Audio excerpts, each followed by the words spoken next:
Salut girl et bienvenue au podcast En forme, animé par moi-même Coach Ali, où je discute de sujets qui entourent l'entraînement et le développement personnel pour t'aider à devenir une meilleure personne et à avoir de meilleures habitudes de vie.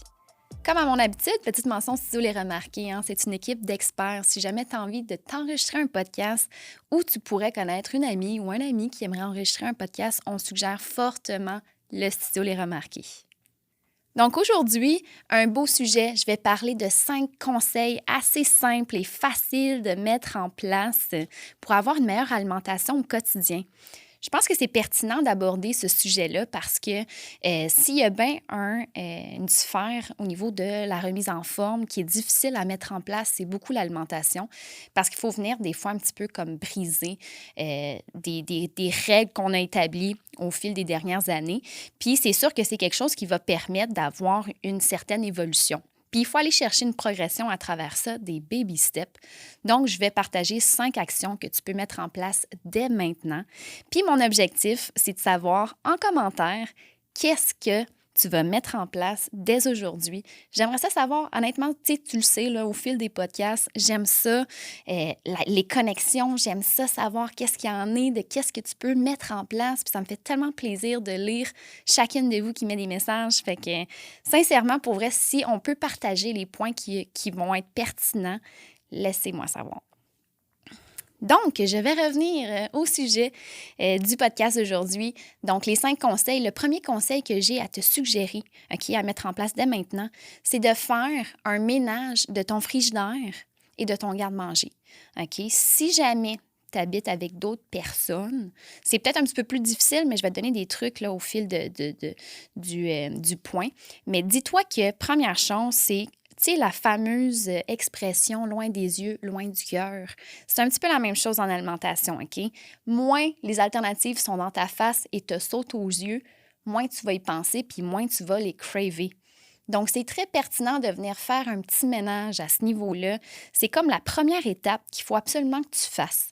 Fait que s'il y a des aliments que tu le sais que tu ne devrais pas consommer ou que, tu sais, on s'entend, tu t'en manges même pas, puis ça serait même pas pertinent d'avoir ça dans ta face, ça se peut que tu ailles, non pas à les jeter, mais à les donner à quelqu'un. OK, on ne va pas faire du gaspillage quand même, là. Mais tu peux aller donner ça à ton voisin, tu peux donner ça à ta famille, tes parents, si tu vas chez eux, à ta soeur, ton frère, peu importe, là. Fait qu'on donne ça aux gens qu'on sait que ça peut intéresser, mais nous, ça ne nous intéresse pas. Fait que c'est sûr que c'est la première étape. Si jamais tu habites avec d'autres personnes, tu es avec ta conjointe ou tu habites avec tes parents, mais à ce moment-là, c'est de voir avec eux, peut-être s'il y a possibilité qu'ils puissent cacher ça dans une autre place. Ça se peut qu'on les mette un petit peu plus loin dans le garde-manger, juste pas pour qu'ils te sautent aux yeux, là. Tu sais, à un moment donné, une boîte de Joe Louis là, dans ta face, à chaque fois que tu ouvres le garde-manger, on s'entend-tu que c'est difficile d'y résister? Même moi, après plusieurs années qu'il n'en a pas mangé, je me rappelle même plus c'est quoi que ça goûte. C'est ça qui est pertinent. C'est que je me rappelle plus, là. Moi, là, les cravings de sucre, là, tu sais, que tu as l'eau à la bouche, j'ai vraiment moins ça quand je pense à des Joe Louis, alors que, là, 5 ans, c'est comme mon dessert favori, là. C'est pas pour rien que je t'ai donné cet exemple-là, c'est parce que c'est lui qui vient me chercher directement. Mais je me rappelle même plus ce que ça goûte. OK? Fait que l'objectif, c'est un petit peu ça, tu sais, loin des yeux, loin du cœur, c'est que moins tu vas en consommer, moins tu vas en avoir envie, puis tu vas oublier ce que ça goûte réellement, tu sais. L'eau à la bouche, je ne l'ai plus là, quand je pense à des Joe Louis. Là. Fait qu'on cache ça assez loin. Si c'est possible que ton frère, ta soeur puissent mettre ça dans leur chambre, bien, tant mieux, ça sera ça. Puis ta famille, là, ils vont vouloir t'encourager dans ce processus-là. Là. À moins qu'ils disent l'inverse. Là. S'ils disent « Ah, voyons, t'es folle, fais pas ça, on ne fera pas ça ici », tu diras « Ben, garde, c'est plate, j'aurais aimé ça avoir votre aide. » C'est vraiment dommage. Puis, déménage. Non, c'est pas vrai. Mais sincèrement, je pense qu'il y a moyen de pouvoir faire un petit ménage de ce côté-là. Puis, je ne vais pas te parler de ce que tu devrais jeter parce que je suis certaine à 100% que tu es au courant. OK? Avec toutes les connaissances qu'on véhicule sur les réseaux sociaux, les connaissances qu'on véhicule sur l'Internet, là, on s'entend-tu que tu le sais? Qu'est-ce que tu devrais faire attention? Qu'est-ce que tu devrais moins consommer? Fait que je ne vais pas te nommer ça. Hein? On le sait. Donc, petit ménage qui s'impose en premier lieu. Deuxième conseil, c'est de trouver des alternatives. C'est intéressant de pouvoir échanger ce qu'on n'aura plus chez nous pour des alternatives qui sont plus santé. mais qui vont faire en sorte que c'est une belle petite progression qu'on va aller chercher à ce niveau-là. C'est pas d'arrêter complètement tout ce qui est aliments qui contiennent du sucre, etc., mais c'est de trouver des alternatives qui sont un petit peu plus saines, qui est un petit peu plus bio, un petit peu moins transformées, justement. Puis, l'application Yuka, que j'avais déjà parlé dans un épisode précédent, c'est YUKA. C'est une application que tu peux venir scanner le code barre pour savoir si l'aliment que tu as entre les mains, c'est un bon aliment. Puis ça va t'expliquer c'est quoi qui est moins bon de cet aliment-là, puis ça va te donner une cote entre 0 et 100, 100 étant très, très bon aliment. Fait que c'est intéressant, elle est gratuite l'application. Puis ce qui est le fun, c'est que si, par exemple, tu le sais que cet aliment-là, tu vas le jeter, ou pas le jeter, mais tu vas le donner à quelqu'un d'autre, bien, ce que tu peux faire, c'est qu'avec l'application, tu vas avoir une alternative. Elle va te suggérer à peu près une vingtaine d'alternatives que tu peux consommer à la place, qui est une option qui est santé. Fait que ça, c'est hyper pertinent parce qu'en plus, tu vas avoir déjà des bons conseils de ce que tu devrais acheter à la place à l'épicerie. Donc, on s'entend-tu que c'est vraiment le fun de pouvoir trouver une alternative qui est plus protéinée, qui est plus santé, qui est moins transformée, qui a moins de gras. Je pense que ça peut être une très, très, très bonne option. Puis en plus, ben, on en parle souvent, mais tu sais, dans les magasins de suppléments, il y en a plein des alternatives qui sont plus santé, des bonbons qui ont pratiquement pas de sucre, des barres aussi qui goûtent le chocolat, qui sont protéinés, tu sais, comme ça vient de sucrer le bec, puis c'est parfait, tu sais. Donc, trouver des alternatives pour ça. Et non pas juste avoir dans son frigo, genre des fruits, des légumes, puis de la protéine, tu sais. On s'entend, il faut quand même être réaliste, puis il faut y aller par baby step. Puis même moi, personnellement, j'en ai là, des aliments qui comme il y a un petit peu de sucre dedans, tout ça, puis ça vient me sucrer le bec, là, du chocolat noir, j'en ai à la maison, là. Fait que trouvez des alternatives un petit peu plus santé pour les aliments que vous allez remplacer dans votre garde-manger et dans votre frigidaire. Ensuite de ça, un point qui va t'aider dans ton processus, le troisième point en fait, c'est de structurer tes repas. C'est de faire de la meal prep, de la préparation d'avance sur quand que tu ressens la faim, bien, c'est quoi que tu vas manger, avec quoi tu vas t'alimenter. Fait que c'est d'avoir des options qui sont santé, qui sont déjà prêtes à l'avance, autant dans le garde-manger qu'au niveau dans ton frigidaire. OK? Fait que ça peut être des repas, ça peut être des collations qui sont déjà préparées, ça peut être des déjeuners. OK? Pour les déjeuners, il y a des overnight, tu peux déjà préparer des smoothies, tu peux déjà préparer ton yogourt d'avance, tout ça qui est mélangé à la protéine, etc. Fait que il y a moyen d'avoir une certaine préparation. Tu peux préparer des œufs à la coque, des omelettes aussi qui sont dans des petits moules à muffins. Côté dîner, ben, c'est de préparer tes dîners d'avance. Fait que toujours un petit peu de protéines, on s'entend. Donc, de préparer, mettons, le dimanche, prendre un bon petit 1 heure pour préparer tes repas d'avance qui contiennent les glucides, les protéines, puis bien entendu aussi les légumes qui viennent accompagner le tout. Donc, il y a vraiment moyen de pouvoir prévoir. Puis de prévoir aussi, c'est sûr, tes soupers. Tu sais, savoir un petit peu quand est-ce que tu vas manger quoi, à quoi ça va ressembler, juste un petit peu d'avance. Tu n'es pas obligé de préparer non plus tous tes soupers d'avance, mais on s'entend que d'avoir une certaine planification, ça va déjà être une bonne chose d'avoir structuré le tout.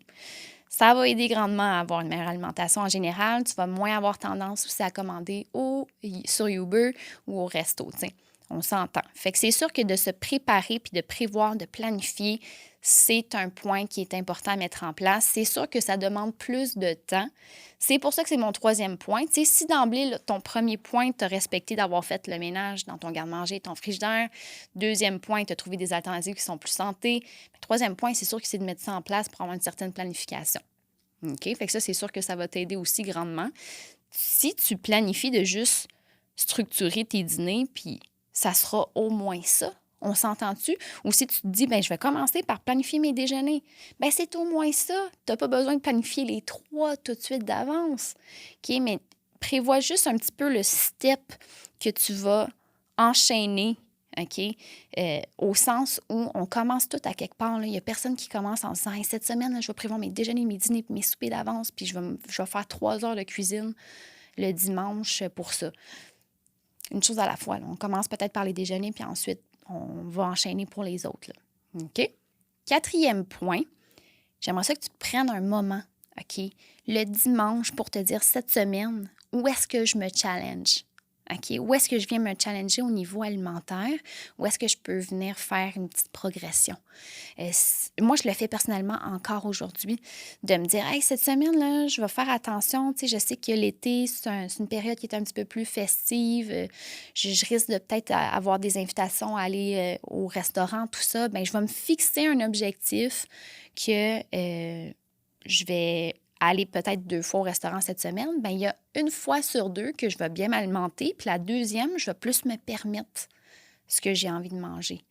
Ou cette semaine, je vais essayer de, tu sais, je prévois un petit peu mes soupers, tout ça. Bon, OK, si je commande 3 fois maximum, ça serait ça mon objectif. Fait que juste établir des petits objectifs là, super simples à mettre en place puis à essayer de s'y tenir le plus possible. C'est pas grave si on le maintient pas puis que finalement on commande une fois de plus, mais peut-être que la fois de plus, tu vas commander quelque chose qui est santé. Ça, là, c'est très fort. Puis déjà d'emblée, il va y avoir une belle progression qui va se faire. Puis tu vas te prouver à toi-même que tu es capable aussi de respecter ce que tu peux mettre en place. Si tu te dis, ah, ben tu sais, moi, j'ai tendance à avoir un dessert à tous les jours, bien, je vais peut-être essayer d'avoir un dessert de moins cette semaine ou d'en avoir 2 de moins, d'en enlever le mercredi puis le dimanche. Tu sais, 2 journées quand même assez séparées. Fait que c'est d'y aller baby step, puis de te fixer vraiment des objectifs. Tu es capable de prendre un moment puis de l'écrire dans ta note ou de l'écrire dans ton journal, de faire comme c'est ça que je vais essayer de faire cette semaine, je l'essaye, go. Mais pour ça, ça te prend une certaine structure. Il faut que le dimanche soir, tu sois prête à te dire OK, cette semaine, où est-ce que je me challenge? Où est-ce que je viens justement là, apporter une belle modification? Puis ça, là, ça va rester sain. Parce que d'y aller progressif comme ça, puis d'y aller genre à petits défis comme ça, là. Puis des fois, ça peut être des défis de maintenance aussi, là. Des fois, tu peux dire genre, OK, cette semaine, je le refais encore, j'essaie d'y aller, d'aller juste 2 fois au resto. C'est le même objectif que la semaine passée, mais tu as réussi à le maintenir, bien, on le fait encore cette semaine. Ça peut être de la maintenance aussi. Fait que c'est très pertinent, puis en plus, tu te prouves à toi-même que tu es capable de le respecter, tu acquiers de la confiance, puis à un moment donné, bien, ça va devenir naturel pour toi. Ça sera plus... tu vas plus y aller 5 fois au resto, là. Tu vas y aller 2 fois, puis tu vas être comme « Ah, c'est rendu que c'est ça. » C'est ça, une évolution. C'est qu'on s'en rend même plus compte, mais on est ailleurs. Puis ça devient notre naturel. Au début, c'est sûr, c'est difficile. Il faut qu'on travaille fort, puis on se force. Mais ça devient naturel, puis c'est là que c'est plaisant. Puis tu dis « Wow! Tous les efforts que j'ai mis aujourd'hui m'amènent à ça. » Puis sincèrement, c'est rendu mon quotidien. C'est si simple, c'est si facile. Donc, ça prend quand même une force mentale au début, puis ça prend un plan strict, ça prend de la préparation, de la planification, fait que c'est normal. Puis c'est comme dans tout. Au niveau alimentaire, c'est sûr, c'est plus difficile parce que, comme je disais tantôt, c'est qu'on vient briser des choses ça fait des années qu'on fait, ça fait 20 ans qu'on mange de cette façon-là. Bien, c'est sûr, c'est tough, là. Comme quelqu'un qui commence à s'entraîner, qui n'est pas sportif du tout, ça va être tough. C'est ça. C'est une chose à la fois, baby step. Finalement, le 5e point que je veux te mentionner, j'aimerais ça que tu choisisses tes batailles. Qu'est-ce que ça veut dire, ça? Ça veut dire qu'un petit peu comme je disais dans l'exemple de tantôt, c'est que si, par exemple, tu sais que cette semaine, tu vas aller 3 fois au resto, bien, choisis tes batailles en voulant dire, ça se peut que les 3 fois que tu ailles au resto, bien, il y en a 2 là-dedans que tu vas faire attention au choix que tu vas faire, puis il y en a un que tu vas décider de te laisser aller, puis c'est tout à fait correct. Puis c'est ça qui fait en sorte qu'une alimentation est saine. C'est qu'on va chercher une certaine balance. C'est que si, par exemple, tu as prévu d'aller 4 fois au resto, bien, il y a 2 fois que tu vas faire plus attention, puis il y a 2 fois que tu vas te laisser plus aller.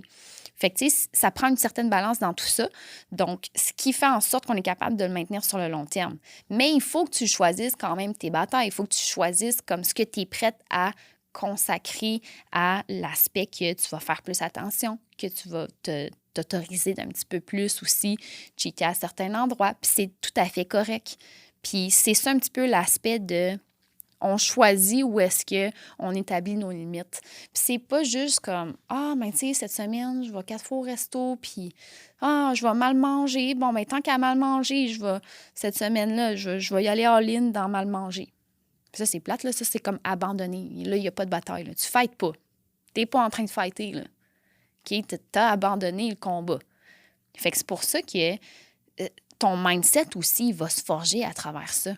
C'est difficile au début de se dire « Hey, je m'en vais au resto, je vais tellement pas souvent. » Mais là, cette semaine, j'y vais 4 fois, puis je paye pour pas manger ce que je veux.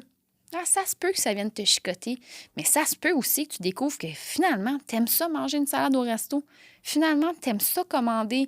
Tu peux plus santé au resto aussi. Tu vas découvrir des nouvelles affaires. Moi, là, j'étais la fille, là, il y a comme 2 ans. Ça fait 2 ans aujourd'hui là, que j'ai commencé à commander des salades au resto. Je faisais pas ça avant. Là. Avant, j'étais comme, comment les gens ils font pour commander une salade au resto? C'est pas plaisant, une salade. Je tripais pas ces salades. Puis là, finalement, aujourd'hui, là, si tu me disais, tu sais, tu veux te payer à traite, tu vas où? À soir, j'irai au Mendy's, me pogner une bonne salade bourrée de plein d'affaires, de bons aliments, tu sais. Fait qu'on évolue. Puis moi, il y a 2 ans, tu m'aurais dit que je suis cette fille-là aujourd'hui, je t'aurais dit, je te crie pas, là. Il n'y a aucune chance, je te crie. Fait que, tu sais, comme, il y a possibilité, justement. Mais j'ai fighté ça un peu. J'ai fighté mes croyances limitantes. Moi, je me disais, non, je suis pas ce genre de fille-là qui va commander une salade au resto, man. Je suis pas cette fille-là. Bien, premièrement, aie un petit peu d'ouverture. OK? Essaye-le avant de dire, mais non, je ferai pas ça, je suis pas cette personne-là. Non, essaye-le. Puis là, tu l'essayes, finalement, c'est bon, c'est le fun. Il y a des bonnes salades au resto. Il y a des restos qui font des salades qui sont délicieuses, là. Fait que, on arrête nos croyances limitantes, on fight un petit peu, là. C'est le fun là, de se challenger, puis on se prouve à soi-même qu'on est hot, qu'on est capable de le faire. Fait que c'est juste plaisant. OK? Fait que je veux que ça reste un défi. Je veux que tu vois ça comme un challenge. Je veux que tu vois ça d'une manière qui est positive et non pas une manière qui est restrictive. À l'inverse, c'est de se dire, tu sais, comme, je viens apporter une balance dans tout ça, puis je viens me challenger dans tout ça, puis ça me fait du bien de le faire. Puis on s'entend-tu, là, quand tu vas 4 fois au resto, là, puis que tu as commandé, là, des moins bons aliments, là, tu sais, ta digestion, là, elle va pas te remercier, là. Tu vas te sentir ballonné, tu vas faire de la rétention d'eau, tu triperas pas pantoute, puis ça va être plus difficile d'aller faire tes entraînements parce que là, tu as mal mangé, fait que tu n'as pas d'énergie. C'est tout un cercle vicieux, ça, là. Tu vas voir que ça va t'apporter beaucoup plus de venir te challenger à ce niveau-là. Fait que je veux savoir, parmi ces 5 conseils, lequel tu vas mettre en place, lequel qui va avoir le plus d'influence, en fait, sur ton quotidien. J'aimerais vraiment savoir en commentaire. Fait que partage ça. Si jamais tu connais une amie qui pourrait bénéficier de ces conseils-là sur l'épisode en tant que tel, on invite cette fille à l'écouter. On lui partage l'épisode. Donc, ça serait vraiment apprécié. Et on laisse un petit 5 étoiles, un petit like. Hein, c'est toujours aussi très apprécié. Donc, si jamais tu aimerais aussi que je parle d'un sujet en particulier, laisse-moi savoir en commentaire également. On se souhaite une belle semaine!